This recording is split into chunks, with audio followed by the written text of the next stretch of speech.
Queixou-se o povo de sua sorte aos ouvidos do Senhor. Ouvindo o Senhor, acendeu-se-lhe a ira, e fogo do Senhor ardeu entre eles e consumiu extremidades do arraial. Então o povo clamou a Moisés, e orando ao Senhor, o fogo se apagou. Pelo que chamou aquele lugar Taberá, porque o fogo do Senhor se acendera entre eles. E o populacho que estava no meio deles veio a ter grande desejo das comidas dos egípcios, pelo que os filhos de Israel tornaram a chorar e também disseram: quem nos dará carne a comer? Lembramo-nos dos peixes que no Egito comíamos de graça, dos pepinos, dos melões, dos alhos silvestres, das cebolas e dos alhos. Agora, porém, seca-se a nossa alma, e nenhuma coisa vemos senão este maná. Ora, o maná como semente de coentro, era o maná como semente de coentro, e a sua aparência semelhante à de bidélio. Espalhava-se o povo e o comia, e em moinhos o moía, ou num grau o pisava, e em panelas o cozia, e dele fazia bolos. O seu sabor era como o de bolos amassados com azeite, quando de noite descia o orvalho sobre o arraial, sobre este também caía o maná.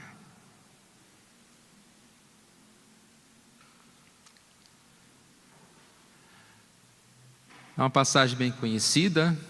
O título aqui tem murmurações dos israelitas. E com certeza essa busca por algo maior é uma busca constante, comum do coração do homem. Parece que nós nunca estamos contentes com aquilo que nós temos e recebemos. E temos a tendência a desprezar grandes tesouros em busca de coisas que aparentemente nos servem, mas trazem por trás uma grande derrota.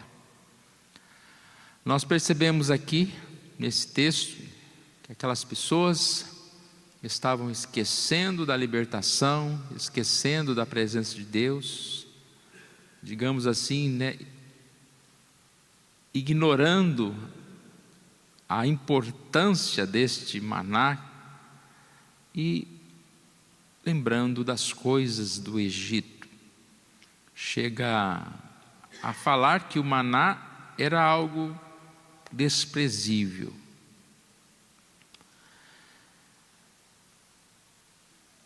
Esse texto ele traz muitas comparações interessantes em relação à vida, às nossas buscas diárias. E eu separei aqui algumas frases de Paul Tripp que realmente acredito que são muito ricas para nós. Olha a pergunta que ele faz: o que realmente os fazia considerar voltar para o Egito? O cardápio. Eles estavam cansados dessa substância quase insípida chamada maná. E aí ele refaz uma reflexão. Pense nisso por um momento.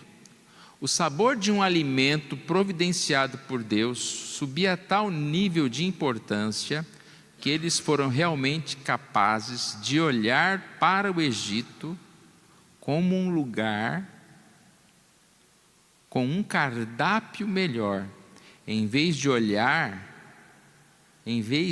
do lugar de escravidão e morte que ele realmente era.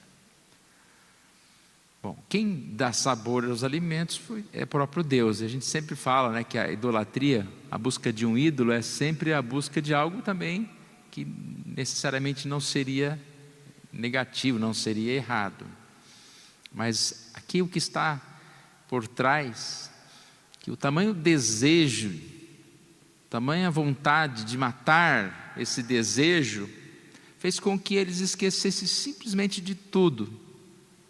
Olha o que está ali mais frisado, em verde.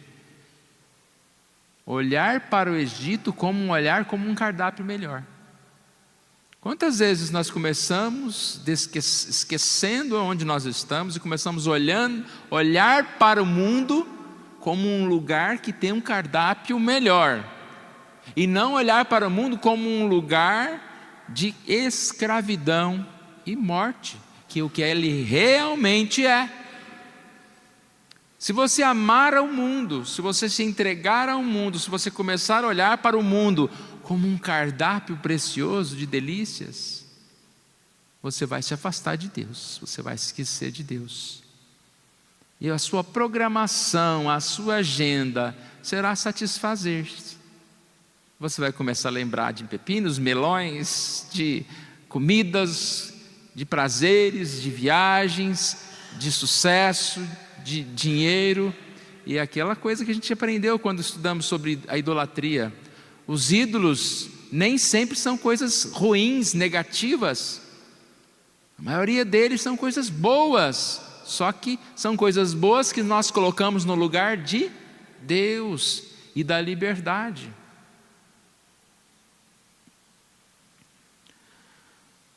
Tem ainda mais uma frase para nós aqui do Paul David Tripp.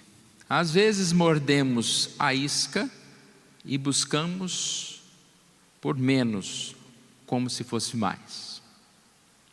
Às vezes, mesmo que a graça tenha expandido nossas fronteiras, até tocar a glória, reduzimos as fronteiras de nossa vida até os limites de nossas vidas. Ou seja, os limites de nossas vidas, o nosso próprio desejo, a nossa vida fechada. E eu vou pedir para você abrir a sua Bíblia, 1 Coríntios capítulo 7, verso 29.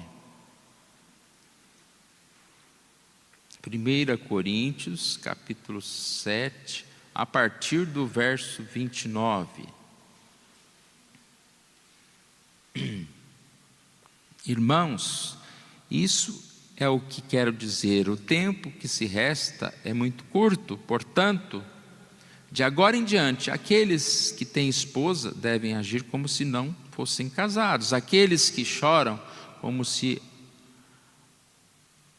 alegram, ou como quem compra coisas, não devem se entregar totalmente à tristeza, à alegria ou aos bens. Aqueles que usam as coisas desse mundo não devem se apegar a elas, pois este mundo, como o conhecemos, logo passará. Eu estou lendo na Nova Versão Transformadora. Esse texto, ele curiosamente, ele fala sobre nós estarmos deixando as coisas de Deus, colocarmos as coisas do mundo no lugar dessas coisas de Deus. Deixa eu ver se eu abro aqui a nossa versão, revista e atualizada.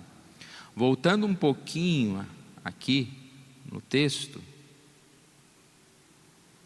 1 Coríntios 7, verso 21, ele diz: foste chamado sendo escravo, não te preocupes com isso, mas se ainda podes tornar-te livre, aproveite a oportunidade.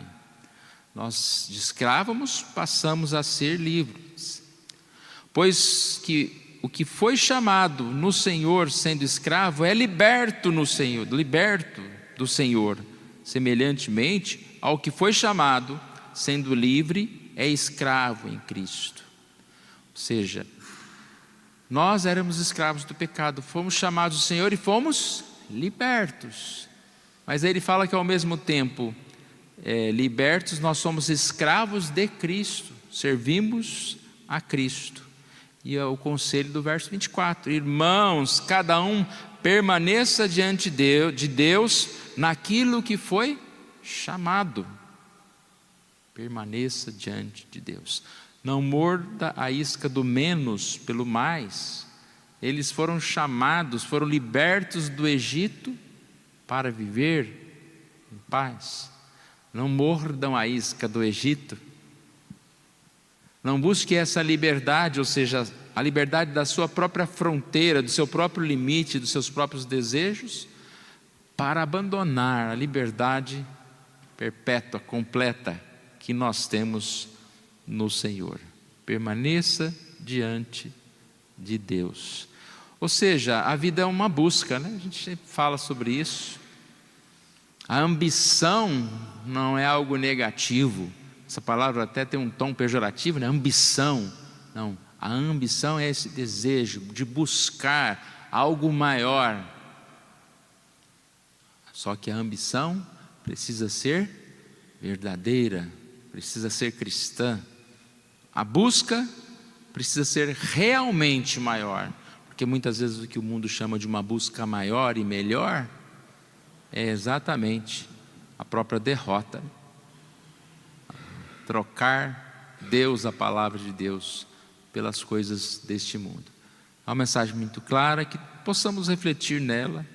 Nós postamos no grupo da igreja e também temos no nosso Instagram lá essa mensagem escrita. Reflita, leia na sua casa, que nós possamos servir ao nosso Deus. Vamos colocar em pé, vamos orar? Pai querido, nós agradecemos pela oportunidade que o Senhor nos dá de mais uma vez estarmos na Tua casa, e que nós estejamos sempre entendendo, ó Pai, a necessidade de termos o Senhor como o nosso pastor, entender que nada nos falta, e que aquilo que nos atrai, que é fora, que é distante do Senhor, nunca vai ser algo que vai preencher, ó Deus, o nosso coração, que vai realmente satisfazer a nossa vida. Que tenhamos uma busca maior, e que nessa manhã possamos ser cheios, ó Deus, da Tua presença, do Teu conhecimento. O Senhor venha quebrar, ó Deus, o nosso coração, dar-nos sabedoria, ó Deus, tirarmos de toda loucura, de todo desconhecimento da verdade. É isso que nós te pedimos, oramos em nome de Jesus. Amém.